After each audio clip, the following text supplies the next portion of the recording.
مفتی منیر شاکر صاحب باره کې اکثر هغه سره خو د علماو اختلاف خو په دې کې زه تاسو ته یو عجیبه بله خبره کوم ګورئ ښه یاد ساتئ په دې داسې وخت کې بیا داسې عجیبه قسمه پروپاګنډې رامخې ته شي چې خلک په دې باندې ګمراه کوي یو قسم لا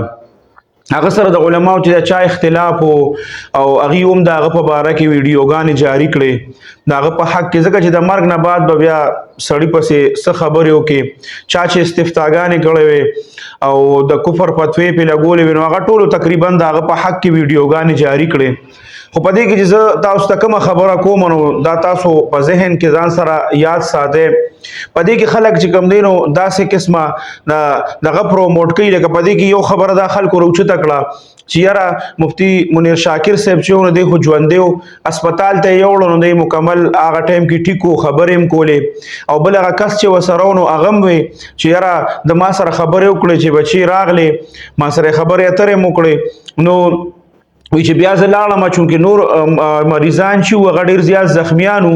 نو د هغه نورو مریضانو د وجې نه مونږ وی چې یاره هغې له به لاړ شو چې هغې له لاړم او واپس 15 منټه بعد چې ډاکټرانو نه م تپوس وکړو نو هغې وی چې یاره هغه خو وفات شو نو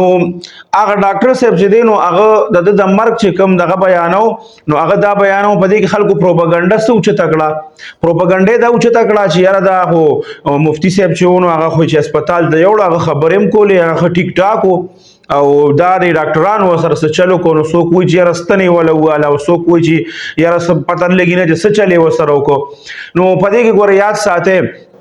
دا خبره خلک ذکر اوچتي چې چونکه حالات هر چا د پته ده چې زمونږ په صوبه کې مو زمونږ په ملک کې ډېر زیات خراب دي نو په داسې وخت کې بیا داسې واقعات مخې ته راځي نو خدای نه خواسته خدای داسې واقعات نور نه راولي خو که داسې چېرته واقعه مخې ته راشي نو دا خلکو له ذهن سازي کوي چې بیا دا خلک یریږي چې دا کم زخمیان چې دا اسپتال ته نه وړي نو چې دا زخمیان ته اسپتال ته نه وړي نو په هغه وخت کې به ورسره بیا څه کې نو ظاهري خبره ده چې د هغې خو مقصد دا دی چې دې کې د ټولو نه چې کوم دماکه وشي د زیات نه زیات خلک په دې کې مړه شي او شهیدان شي پکې نو د هغې هغه کم مقصد چې دی هغه به بیا موږ په خپله پوره کوو ځکه چې کم کسان زخمیان شو هغه موږ په وخت باندې اسپتال ته ونه رسو نو که معمولي زخمي وي او د هغه نه وینه زیاته لاړه شي نو هغه به هلته کې وفات شي نو دا ګورې یاد ساتئ دا د دې خلکو یو قسم پروپاګنډي په دې باندې ګورې بالکل تاسو د هغې طرف ته توجه مه کوئ بس دعا غواړئ چې الله نور خیر راپیښ کړي او هغه ډاکټر صاحب چې دی هغه په خپله انټرویو ورکړې ده باقاعده چې مفتی صاحب بالکل له دې خبره ټیک ده چې کله اسپتال ته راوړو نو هغه په بېهوشۍ په حالت کې خو داسې لکه پوهېده لږ ډېره نو بیا یې تپوس وکړو چې یاره د مرګ چې دی دا د څه د وجې نه وشو نو هغه پکې 2-3 وجې بیانوي هغه وایي چې چونکې دی موږ ته را رسېدله اسپتال ته الارج ته نو په لاره باندې د دې 35-30 یا 40 منټ لګېدلي دي نو په دغه دوران کې خامخا د نه وینه تلې وه ډېره زیاته او خپۍ چونکې زخمي وه او دویمه خبره دا کړې دا اصل چې چونکې د ده نه ډېره زیاته وینه تلې وه او بل دا وخت داسې و چې د مازدیګر مونځ نه بعد وخو او د مازدیګر د مونځ نه بعد تر ماښام د روجماتي پورې په دې درمیان کې په پېښور کې انتهایی ډېر زیات رشي په هغې کې ګاډي بالکل نشي تللی نو تقریبا خامخا چې په دې کې 30-40 منټ لګېدل او 30-40 منټ چې د سړي نه وینه مسلسل روانې بل هغې پکې اهمه خبره یو دام وکړه چې د ده ته چونکې د زړه مسله وه دا د زړه بیمار و نو ظاهري خبره ده دا وینه چې کوم ده نو دا خو دا زړه پاس کوي د ټول بدن ته او درېیمه خبره پکې دا وکړه چې کله هغه ټایم کې د دماکي نه دی الله مونږ او تاسو وساتي هر مسلمان نه دی الله وساتي چې په دا کله درز وشي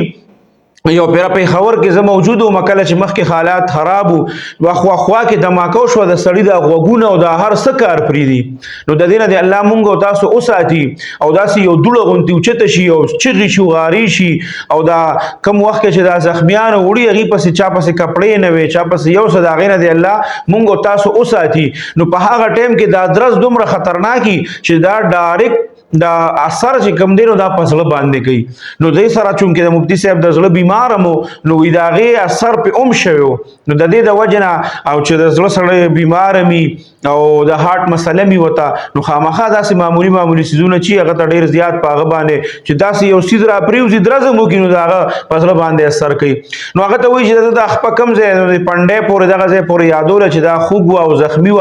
خو په هر حال هغه ته وایي چې موږ دې سیس ته ډیره توجه نه ورکو لومبنه توجه موږ دې ته ورکو چې کله مریض موږ ته راورسي نو موږ لومبي ګورو چې د زندگی بچکو بیا ورستو مات ګټ سره ګورو چې خپې خوګ د ولاسي خوګ دغه سره ورستو ګورو خو موږ لومبي وایو چې د جان بچي او د زندگی الله بچ کی وي موږ ته مخه سره وینه شروع کړه خو دا غي باوجود هم چې دینو اغي ریکوري ونکړه چونکه د زړه مریض مو وینم ته ډیره زیاته تللی و نو په دې قسمه پروپاګاندا کې ګوره بالکل را نشه خدا نه خاصه دا واقعیا مخه تراشي استاد په ذهن کې دغه چیرې کدا مریض د ما هسپتال ته یوړو سناغي وتال ته کستنی وخی او دا غستونو د وجنه نو کته دې هسپتال ته نه وړي نو بل لار چا سرهشته چرته به وړي نو دا دغه خلکو مقصد هم دا دی چې داسې قسمه خبرې زموږ د خلکو په ذهن کې واچي